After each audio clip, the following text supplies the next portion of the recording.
All right. Hey, everybody. Welcome to my YouTube channel. Today, I have the utmost pleasure of getting it to introduce you all to such a good friend of mine who just recently relocated to Puerto Vallarta, the famous Madux Malone. I feel like your name needs like Madux Malone 007.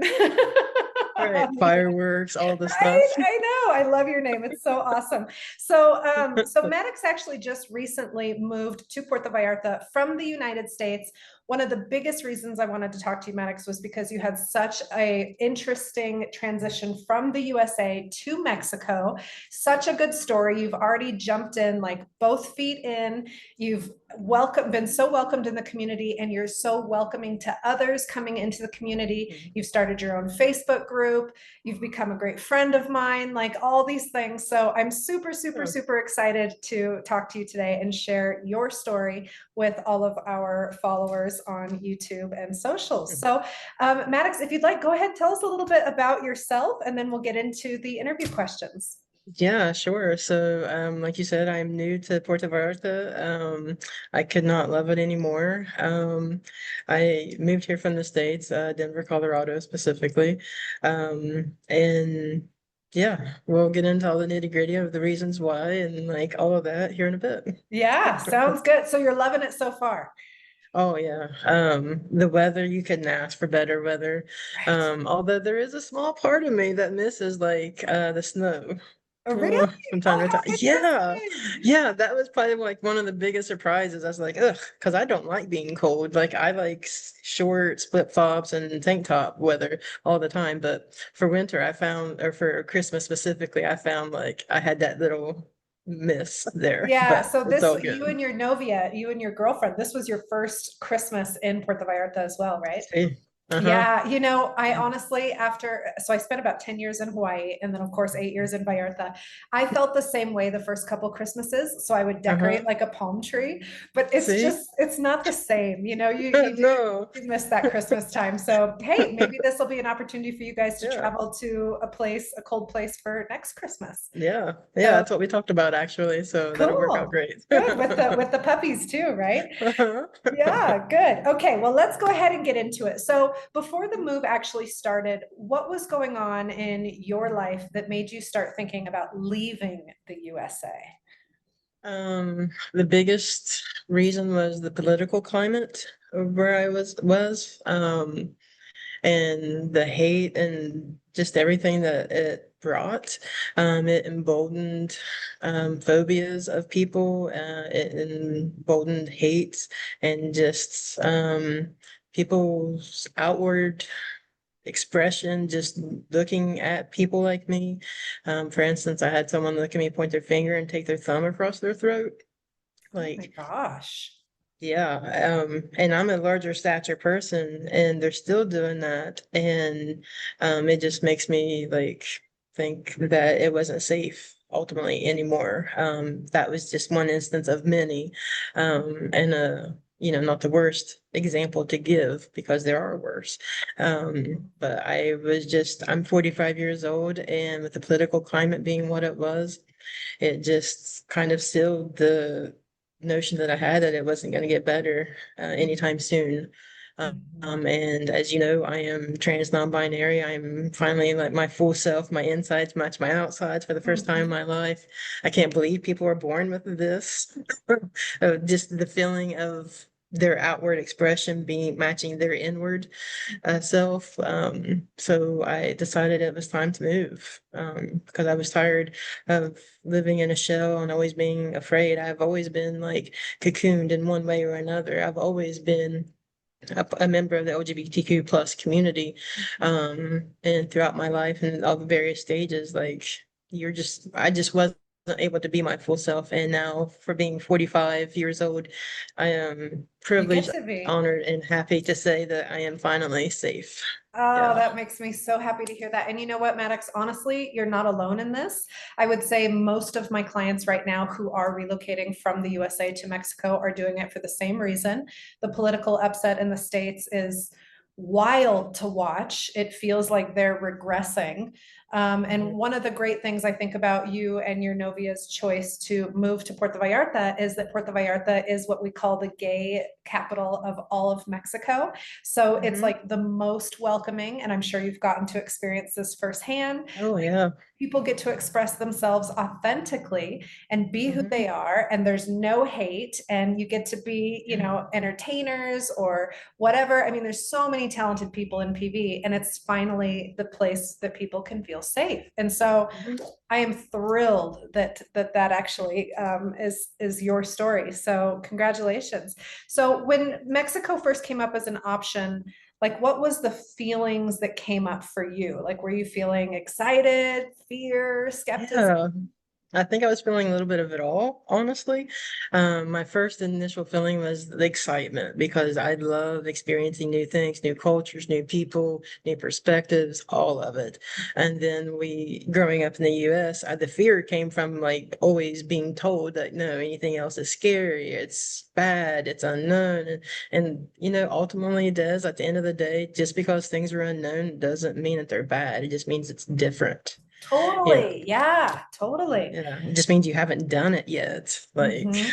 yeah, Yeah, so and you adapted really so well, actually. mhm. Yeah, Yeah, yeah, both yeah. you and your Novia and your two puppies, they adapted Right. so well as well. Oh yeah, they Yeah. love life. So we talked a little bit about this already, but why did you guys choose Puerto Vallarta specifically? And then what stood out compared to like some of the other places that you had considered? Yeah, I did a lot of research and my girlfriend did a lot of research as well as far as like trans specific, non-binary specific places. And ultimately at the end of the day, Puerto Vallarta, Mexico was on the list, and then also Montevideo, Uruguay, Mm. also extremely progressive.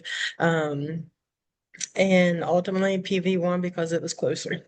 Yeah, good point. A lot of people say that because you can have quick and easy flights. I think there's one-way flights to Yeah, Denver, right? One-way yeah, there flights to is. LA, one-way flights Hmm. to Phoenix, Seattle. I'm Yeah, a Seahawk fan, yeah. so I gotta go back for my Super Bowl coming up this year. See? So, okay, so that actually makes a lot of sense. And as a trans non-binary person, what concerns did you guys have about relocating internationally specifically?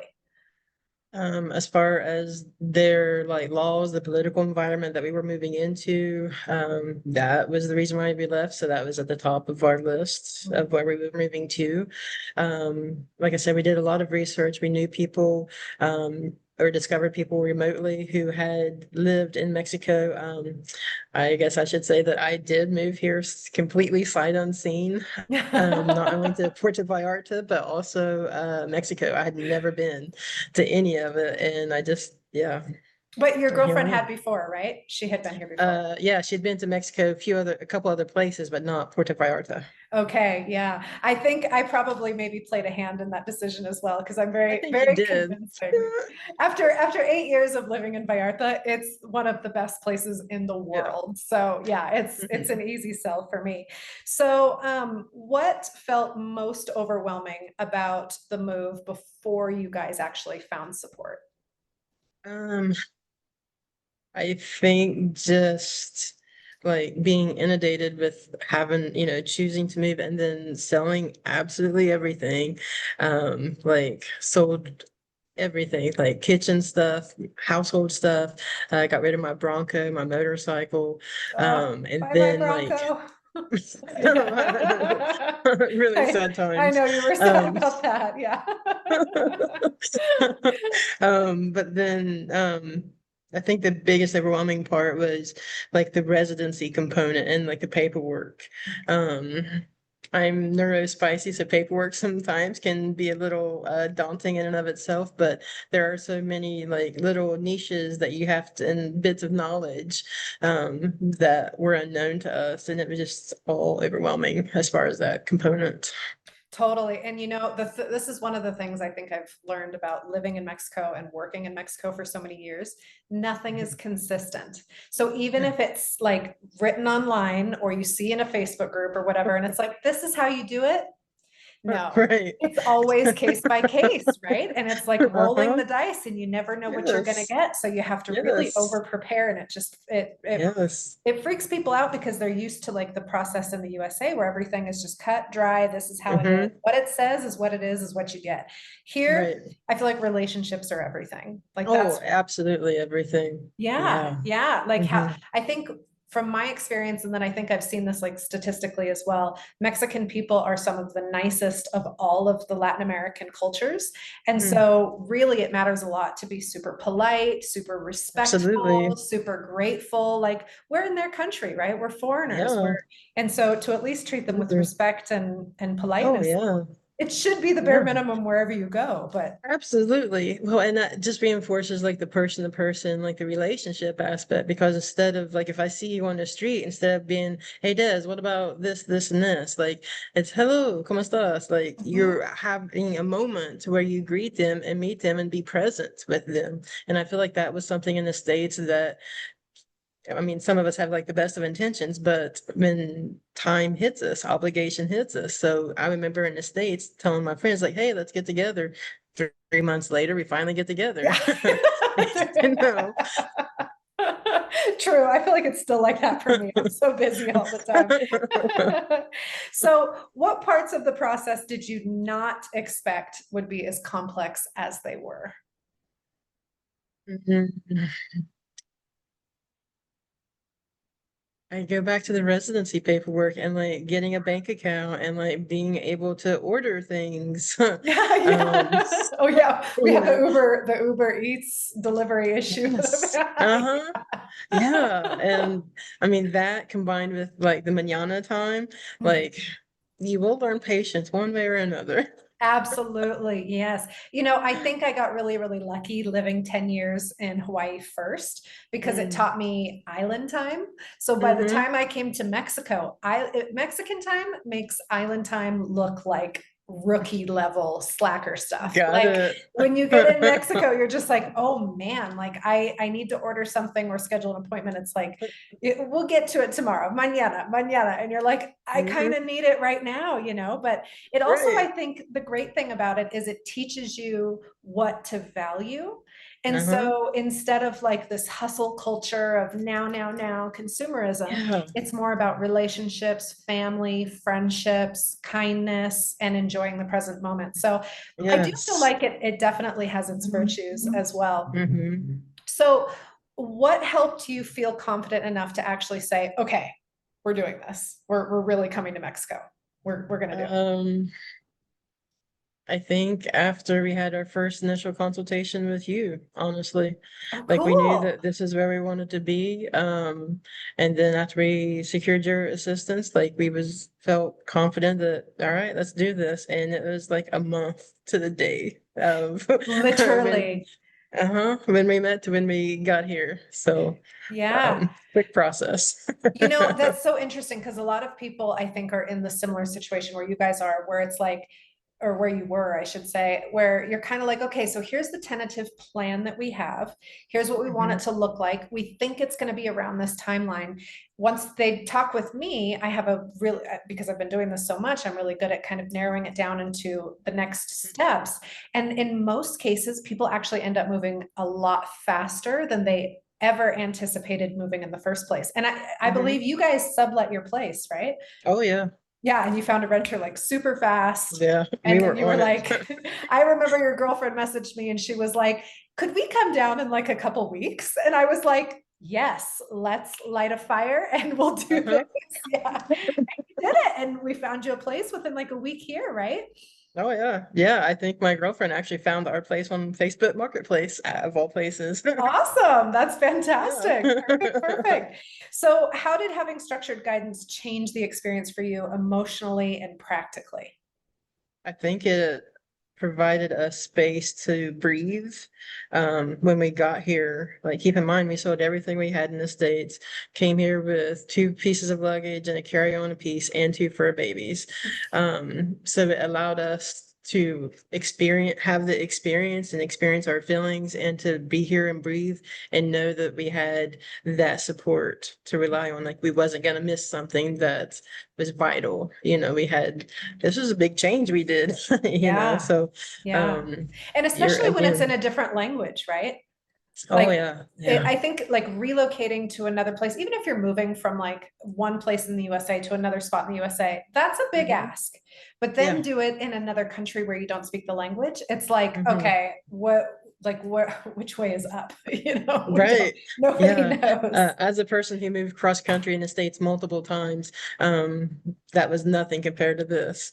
Just Yeah. because, like you're saying, the communication, the language, we are a visitor in their country. Like we did take it on us to like learn the language. So we started like the phone apps and watching TV with the subtitles in Spanish, anything we Mhm. could do to help, because the last thing you want to do is come here and expect everyone to speak English. Like Yeah. that's Which very is the entitled opposite thinking. experience from the USA, right? Uh-huh. Like in the Yeah. USA, I feel like my experience is everyone expects you to speak English and then they're just like really brutal about it. I feel Yeah. like my experience in Mexico, and I don't know if you can relate to this, but they're just thrilled that you're even practicing or trying Yeah. to learn Like they're so Spanish. grateful, and that breaks my Yeah. heart.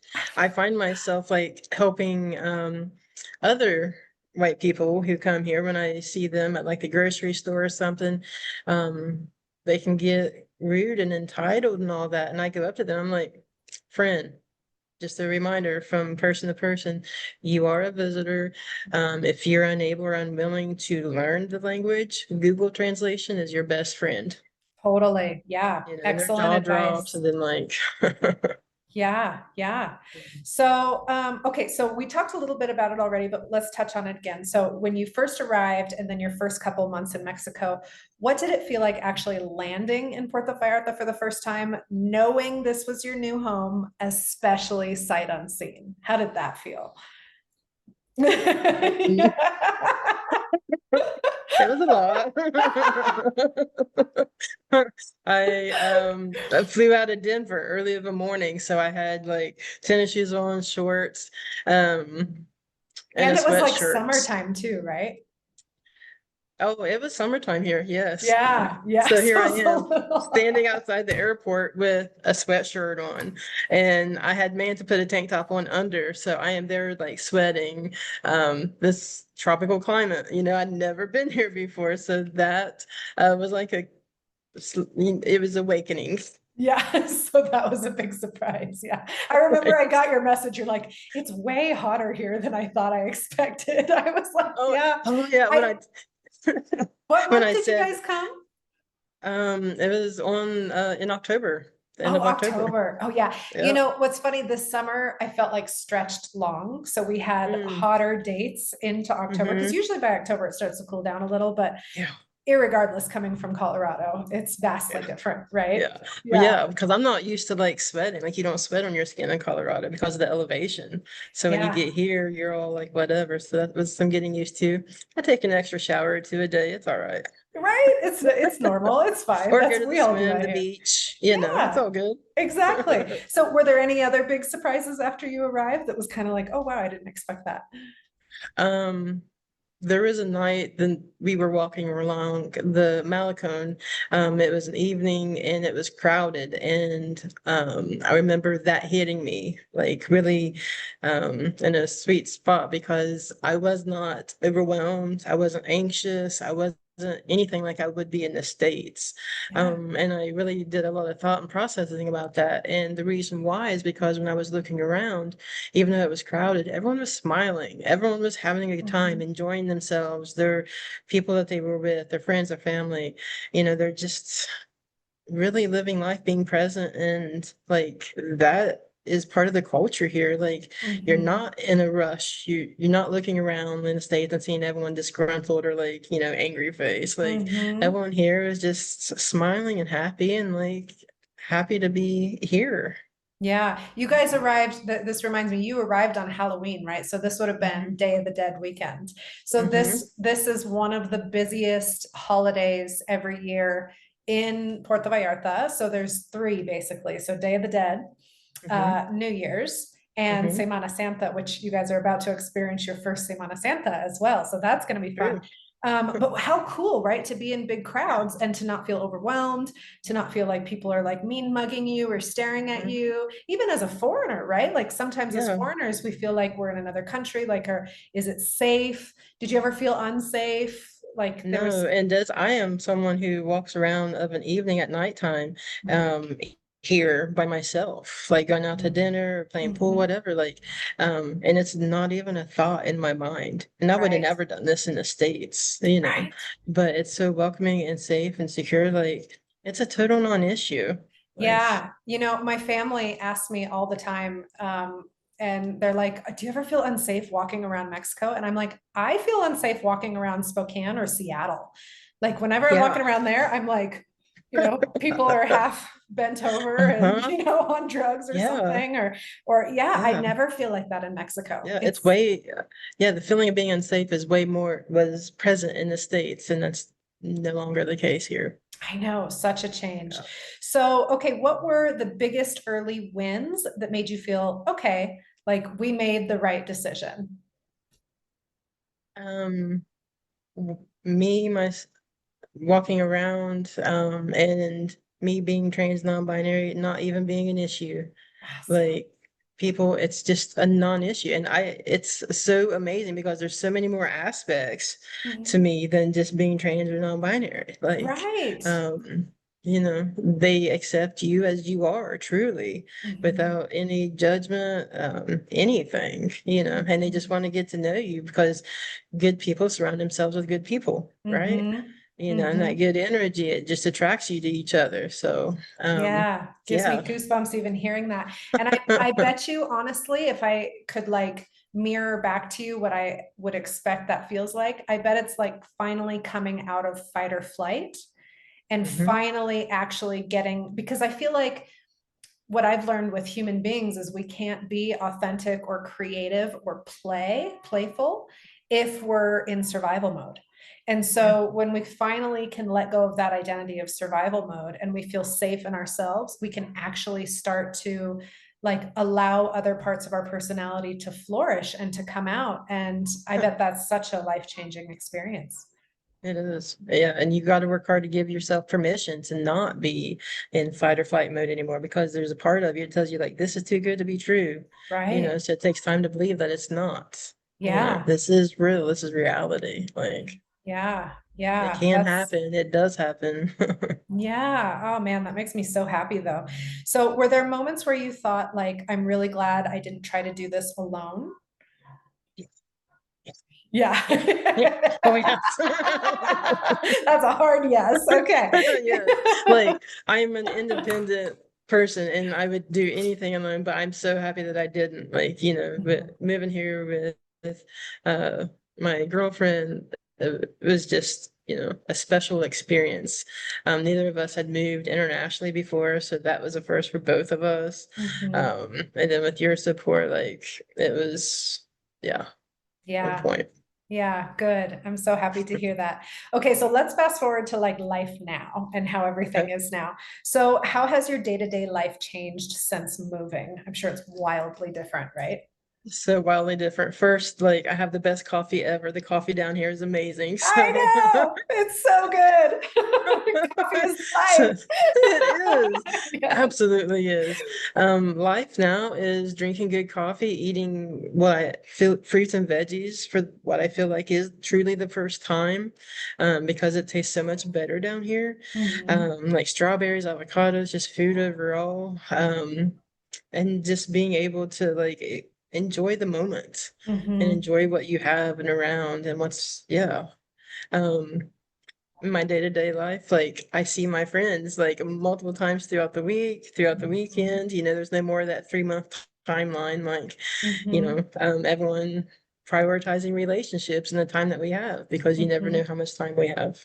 And you're probably, I would guess, outside a lot more, right? Oh, Like, yes. yeah. Yes. That's one thing Uh-huh. about PV is it's a super outdoorsy, active community. And so Hmm. I think that from my experience when I lived in PV, I was walking all the time. I was on the Malecon, I was going to the beach, like, Yeah. yeah. So I'm sure that's way Yeah. different because in the States, especially with the cold weather.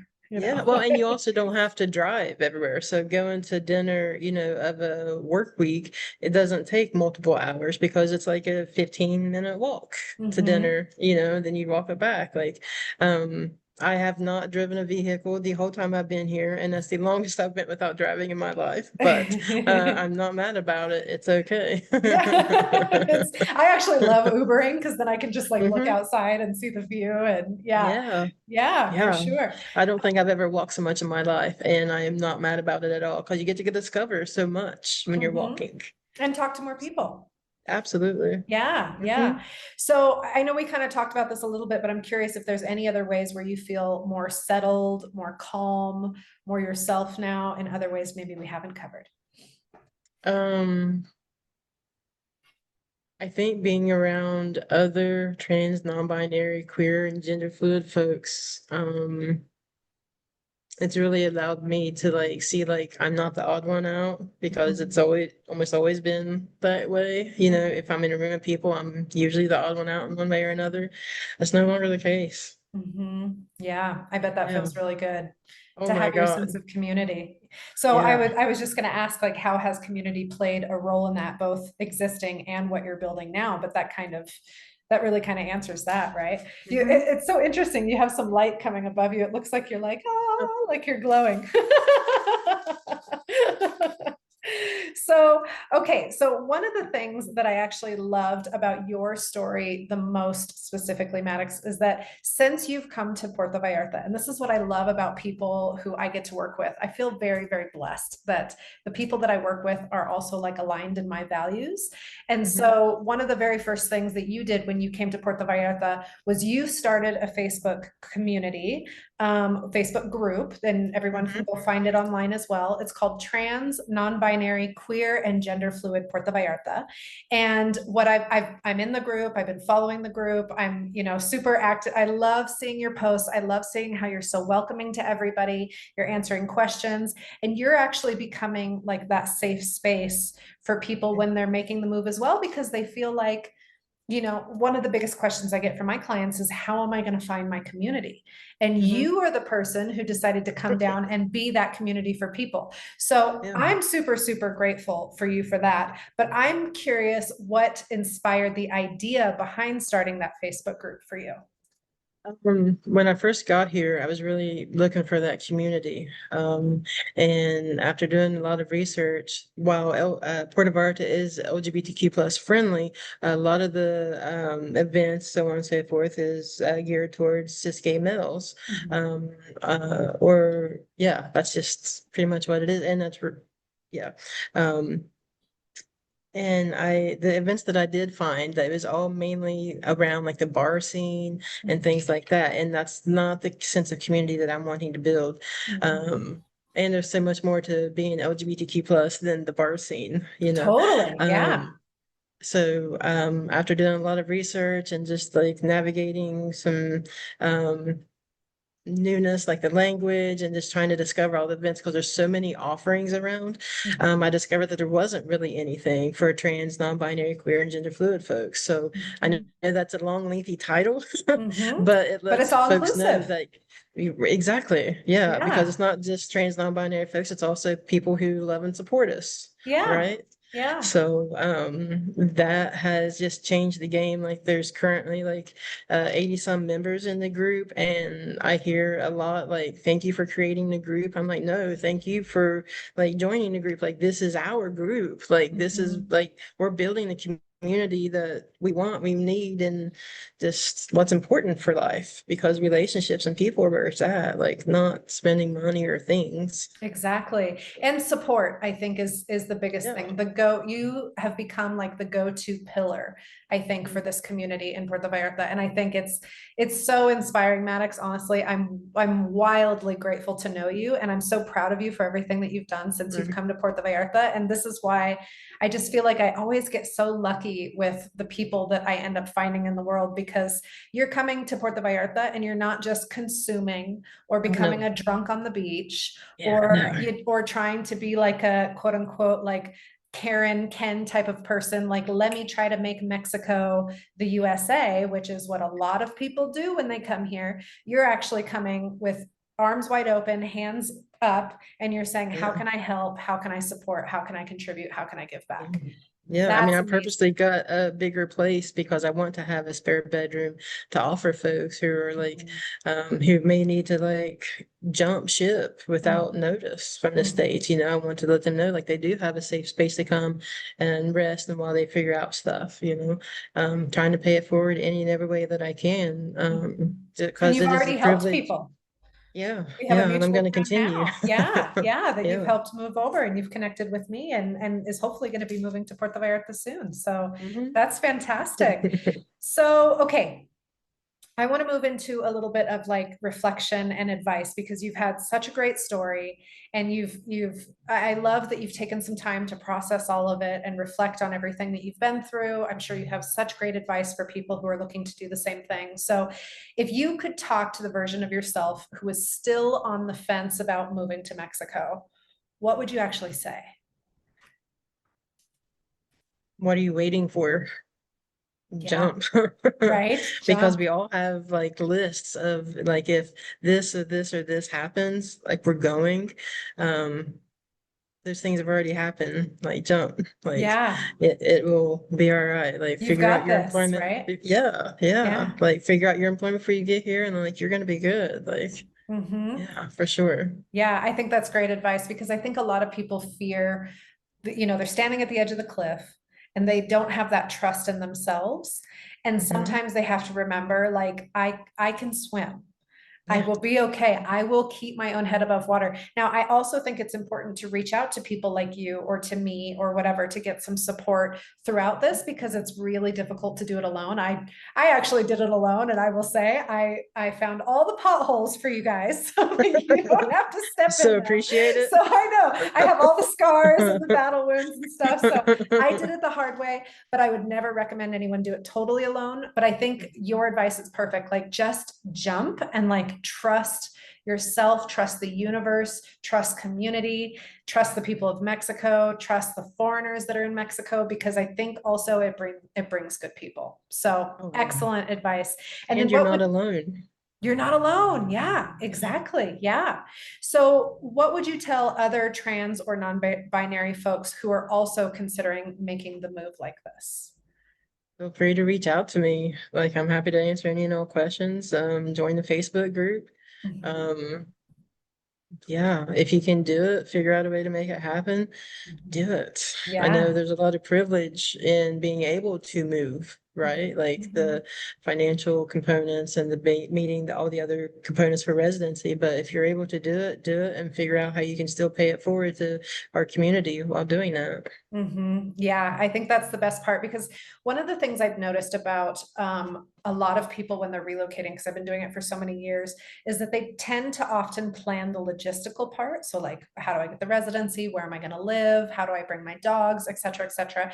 And while all that is extremely important, it's almost like they forget to plan what life is going to look like after they get there. And Hmm. so this is why I love what you've started because you have literally like dove in deep and started your own community and given back. And now you have meaning and now you have purpose. And now you have this new opportunity to create this new identity as one of the pillars of Vallarta and Yeah. a safe place for people to go. And I think that that is what keeps people solid in their relocation. Hmm. Yes, the logistics, but also the emotional and the identity transformation side. And I think a lot of Yeah. people forget that side. And I think this is Mhm. why it's great that you're such a leader in Yeah, this thanks. path. So yeah, Yeah, good for you. and I really love the group because it's not just expats, immigrants. It's also locals who are like, just saying, "Hey, we're all community here. Let's, Yeah. go forward together." So, Yeah, yeah, absolutely.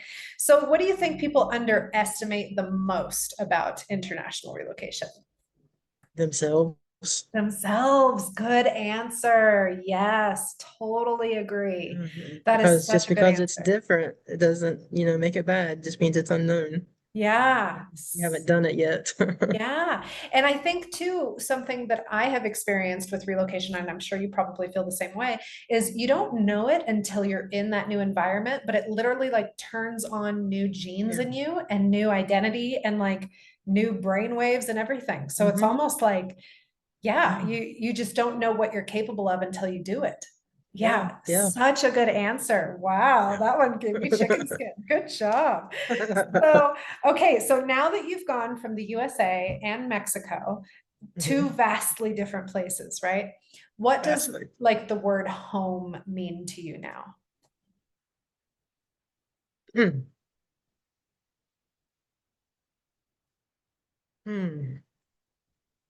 It's a feeling. It's not, it's Yeah. hard to describe. It's like, especially with my girlfriend, like home is like love, it's security, um, knowledge that, you know, you're yourselves and loved as yourself for who you are as you are without any expectations, like just full and total acceptance. Like, Mhm. I don't know. I think of like the sun shining, like the warm feeling that you get from that, like that's home now. Yeah. So like connection and community, authenticity, acceptance. Yeah. Yeah. Yeah. Yeah. The ability to be Yeah. yourself to the Hmm. fullest. Yeah. Yeah. Yeah. And to look Amazing. around and know that you're not alone. Like there's others like you. Like if that's one message that can be taken, like you are not alone. Like that's it. Yeah, amazing. I am so grateful for your story, Maddox. Honestly, I think you're going to help so many people. You are a pioneer. So you are leading the way for people. I think it's amazing what you've done. If anyone is looking to get in contact with Madux Malone 007, that's going to be your new nickname for forever. You can always reach them at their Facebook group, Trans, Non-Binary, Queer, and Gender Fluid Puerto Vallarta. So just search that on Facebook, and then you can find them there. And any last bits that you'd like to say for our audience before we go today? Come on down. We'd love to have you. Yeah, yeah. PV is a great place to be for It's sure. an amazing place. Yeah. Yeah, absolutely. Well, thank you again, Maddox. It was so wonderful to chat with you today. Tell your girlfriend I said hola, te quiero We'll do. mucho, love you both.